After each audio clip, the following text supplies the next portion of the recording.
Hello students, देखते हैं कि हमें इस क्वेश्चन में क्या दिया है। A lawn roller in the form of a thin walled hollow cylindrical mass capital M is pulled horizontally with a constant horizontal force F applied by a handle attached to the axis। यानी कि ये एक hollow cylinder है, lawn roller, और इस पे एक force लगाया जा रहा है F के एक्सिस से। It rolls without slipping. ये विदाउट स्लिपिंग है, मतलब कि हम कह सकते हैं कि यहाँ जो है वो प्योर रोलिंग का कंडीशन लगा सकते हैं।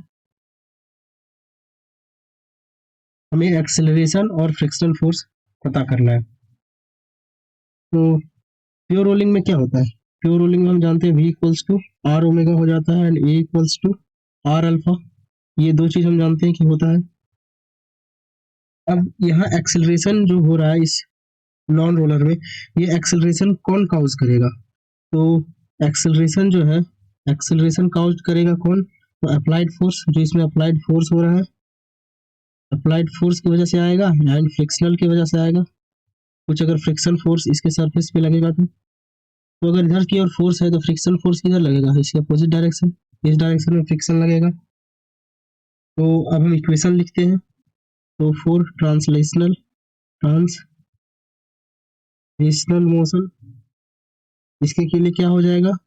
इसका के लिए अब इस डायरेक्शन में फोर्स लग रहा है, यानी कि एक्सेलरेशन का डायरेक्शन, ट्रांसलेशनल एक्सेलरेशन ए इस डायरेक्शन में होगा, यानी F minus small F equals to M A, ये हो जाएगा। यानी कि ये फोर्स अप्लाइड है minus frictional force equal to M A हो जाएगा।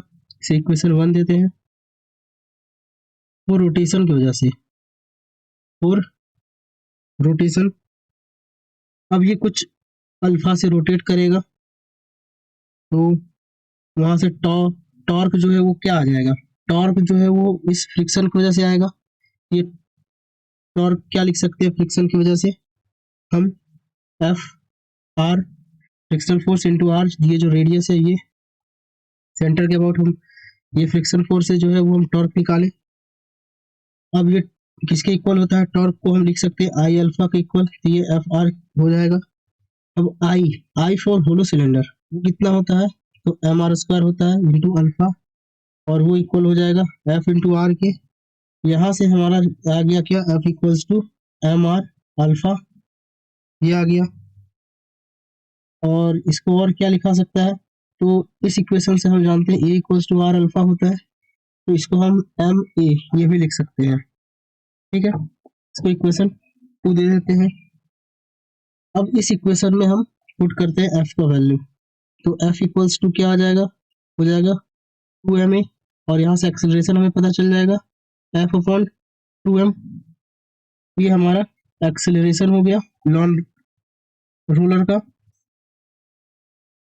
अब फोर्स के टर्म में जो मेरा गिवन क्वांटिटी है उसके टर्म में जो है वो फ्रिक्शनल फोर्स निकाल लेते हैं।